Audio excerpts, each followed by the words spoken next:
деловите што не се движат ме потсеќаат на таа тромавост некако на телото.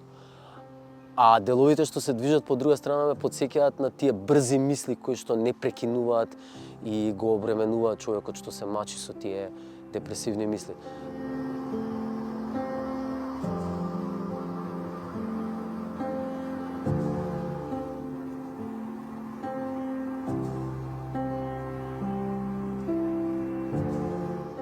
Тоа ми беше некаква поидовна позиција и се мислев стварно дали можам да најдам нешто што искрено мене ме потсеќа или ќе биде најсоодветно со тие елементи кои што ги има синемаграфот како техника. И во прв ред тоа се тие повторувачки парчиња од сликата која што се движи. Значи како што кажавме има елемент на сликата кој што е тотално статичен, фотографски, и имаме елемент кој што е видео и кој што се движи во рамки на композицијата.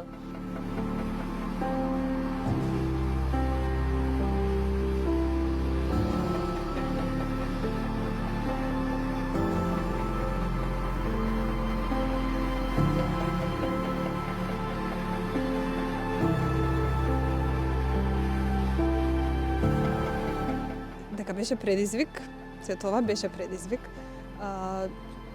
Имав трема, не знаев дали ќе можам, затоа што сепак станува збор за некоја емоција во која што ти треба да потонеш и треба да останеш, да ја одржиш на ниво, а си сам.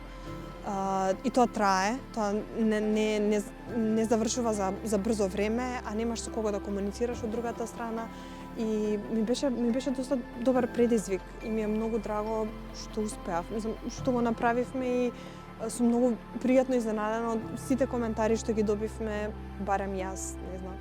Добив многу добри коментари и сите беа пријатно изненадени од ова кратко филмче, проект што го сработивме.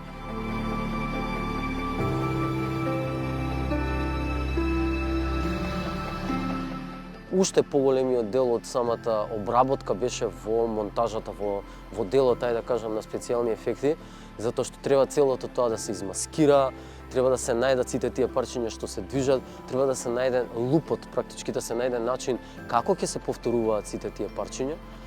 Се намачев, морам да бидам искрен, јас сум режисер по професија, не сум, да речам, толку вичен во тие специјални ефекти, меѓутоа за среќа имаме времиња, нели, каде што имаме вештачката интелигенција, имаме едно чудо помош во однос на тоа на учење.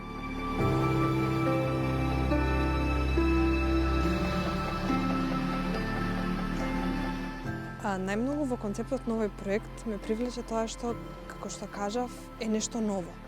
Нешто што сега имам прилика да го работам и не знам дали би имала прилика некогаш повторно да го работам. Ми беше предизвикувачки целото тоа како концепт, дека во исто време и се снима и се слика и не е фотографија, ама чекај нешто мрда, ама не е видео. И ме привлече целиот тој концепт на нешто ново и интересно. И соработката беше прекрасна. Седнавме, го разработивме концептот, решивме дека ќе се бавиме со малку потешка тема. Ја разработивме, најдовме локација.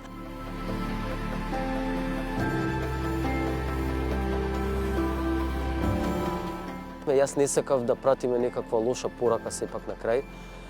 Затоа завршува со таа една мисла која што мене ми е многу битна некако во животот.